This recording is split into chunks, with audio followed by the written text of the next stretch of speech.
This is the Dollemore Daily. Hi, I'm Mike Greiner from the Democratic Activist Channel, sitting in for Jesse Dollemore while he moves from California to D.C., apparently dealing with a huge freak snowstorm there, which of course they in D.C. are unable to or unprepared to deal with. And as a result, I understand that all his things have been delayed in their shipment getting to his new home in D.C. Well, this freak storm, as one more example of the weird weather we're having across the country, is more proof that climate change is a farce, right? I'm just joking, for those of you who wonder. At any rate, we wish Jesse the best of luck in his move, and in the meantime, I'll be here for a few days to talk about politics. If you like what you see, by the way, please feel free to check out my channel, Democratic Activist, which we'll link to down below, and give me a like and a follow. And hopefully Jesse and I and all of us will be able to continue our conversation about what's going on in the United States. Well, as inconvenient as it is for Jesse's move, the news never stops, and we can always count on the Trump family to provide us with new fodder for discussion, as they have done this morning. And the news today, of course, is that Letitia James, the New York Attorney General, has subpoenaed Donand Jr. and Ivanka in her continuing investigation into the Trump financial situation. Now, at first when I saw this, I thought to myself, well, they're not subpoenaing Eric. Maybe that means that he's just too stupid to subpoena. But as it turns out, he was already questioned, which actually indicates that he was probably too stupid or had too little information to fight the subpoena, as both his father and his brother and sister are doing. Now, it's worth noting that this investigation has nothing to do with the Trump's time in the White House. This is all about their time as business people working before he ran for president. In particular, the issue is this. When you're in the real estate business and you're applying for loans, you have to provide some valuation as to what the property is worth. Now, that valuation is inevitably going to be something that is subjective, let's say. That's why when you buy a house, for example, you need to get an appraisal. Now, appraisals, much as they are based on science, are still the opinion of the appraiser. And I've been in situations where we've had litigation, where you have two appraisers arguing over how much something should be valued for. So at a certain point here, the banks are going to be looking for some type of assessment as to what you believe the property is valued at. And the reason this matters is, worst case scenario, if the Trump organization is not able to make their payments on their debts, then the banks are able to repossess the property, sell it, and make their money back, just as they would with any other real estate that they mortgage. Now, it appears that the crimes that are being pursued here is that the Trump organization, under the leadership of Donald Trump and his family, overstated the value of certain properties to the banks. Now, this matters, not because those statements are under penalty of perjury, but because of the fact that they're representations of a material fact that would be relied upon by the banks.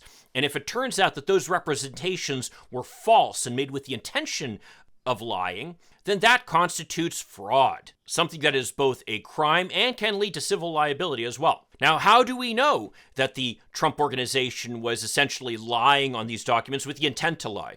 Well, as it turns out, it appears that at the same time as they were making representations as to the high valuation of these properties for the banks, they were making representations as to the low valuations of the properties when it comes to having to pay property taxes. So in other words, where it benefited them to say that the value of the property is high, they were saying it was high. Where it benefited them to state that the value of the property was low, they were saying it's low. That kind of distinction shows that they had intent to lie. And that's exactly the kind of evidence that courts look to try to determine if a party is guilty of fraud and misrepresentation. Now, again, it's worth noting that Letitia James is simply involved in a civil inquiry, so there are no criminal charges on the table with what she's doing. However, we need to know that the Manhattan District Attorney has been engaged in an investigation for some years now on the same issue, and this is a criminal investigation. Cyrus Vance, the former prosecutor from New York City, has built what appears to be a very large file of evidence in support of criminal charges against certain members of the Trump family. And already he's pursuing criminal charges against Alan Weisselberg, the executive who worked for the Trump organization. And my guess is what their goal there really is to try to flip him so that he's able to testify against other members of the family, kind of higher up. Now, Cyrus Vance decided that he was not going to run for re-election this last election, so the office was just taken over by Alvin Bragg, And the expectation is that Bragg is going to continue with these investigations and potentially even pursue criminal charges against the Trump family and their organization for their behavior here. Now, the Trumps, of course, as I mentioned earlier, are fighting these subpoenas. And unfortunately, they've actually got a good argument here. Problem is this, is that the Fifth Amendment of the Constitution guarantees that you would not be put in a situation where you have to essentially testify against yourself. Letitia James, by going forward with a civil inquiry, can call the Trump family members to testify, and they have to testify because, again, criminal charges are not at issue in this civil investigation, even though Letitia James is an attorney general. But given the fact that the prosecutor's office in New York City is also looking at criminal charges, they could use information from these depositions in their criminal case against the Trumps then. This is no small issue. This is actually the issue that resulted in Bill Cosby being released from prison in Pennsylvania. So at a minimum, we could imagine a situation where Don and Ivanka go in and are questioned, and all they do is assert their Fifth Amendment rights not to answer. Now, that will hurt them with their civil case. It cannot be an issue in the criminal case, but it can be brought up in the civil case. And as a result of that, they might actually have an argument as to why they cannot be called to testify by the Attorney General. So we'll see how that goes. Many folks like me, though, are particularly frustrated over the fact that this investigation has focused solely on what appears to be a pretty narrow area of Trump conduct in their business affairs. As we all know, there are a whole host of legal issues that could be opened up with respect to the Trump presidency and its behavior afterwards.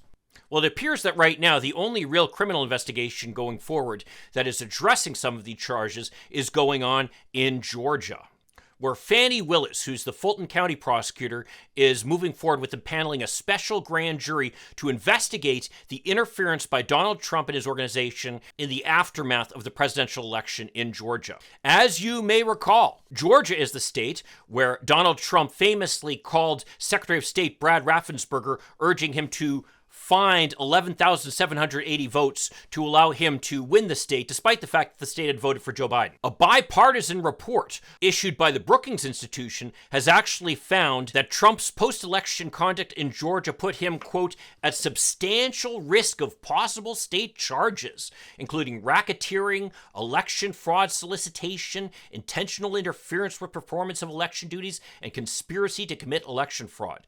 All things that could be serious charges. The most serious charges could be the racketeering charges issued under a state version of the RICO Act, something that has been used against, say, mob figures and others. You might think that it would seem strange to use a law that has been used against mob figures against Trump and his cohort. But the truth is that what racketeering is all about is having an organization that commits crimes, that essentially insulates the person at the top from having to actually commit the crimes themselves. And what prosecutors need to prove is that there were two predicate acts, actual things that were illegal activities that the organization engaged in, and that this organization was headed by the person who engaged in it. Well, in the case of the interference with the Georgia election, there are a whole host of examples of illegal activities by Trump's organization. They include, of course, Senator Lindsey Graham pressuring Raffensperger to try to throw out mail-in votes. We have Trump lawyers, Rudy Giuliani, and Lin Wood, who's actually from Georgia, making all kinds of false statements to courts and to the state legislature. And we have Mark Meadows, who was White House chief of staff at the time, coming and walking through the Cobb County offices where they were counting the election votes. Clearly something meant to pressure those who are engaged in the count. So the Georgia prosecutor has a case, and it appears that she's pursuing it. And I'm especially glad to see that, since it appears that Georgia increasingly is becoming ground zero for the battle between whether we're going to have democracy or not here in America. But again, after reviewing that, it makes you wonder, what about all the other illegal activity that was going on during the Trump administration? What about all the Hatch Act violations?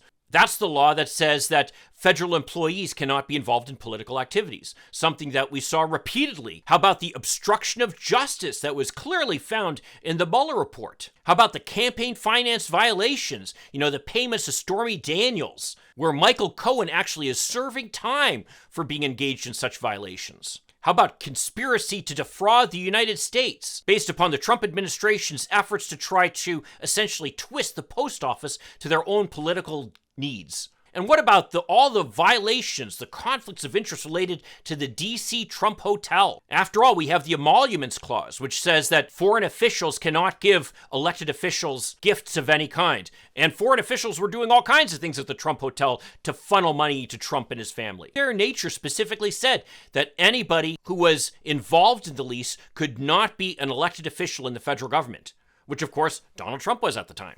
Why aren't any of these legal issues being pursued? Because, of course, if they aren't pursued, what that essentially does is give a carte blanche to any future administration to potentially believe that they can go forward and violate laws left and right without any fear of prosecution.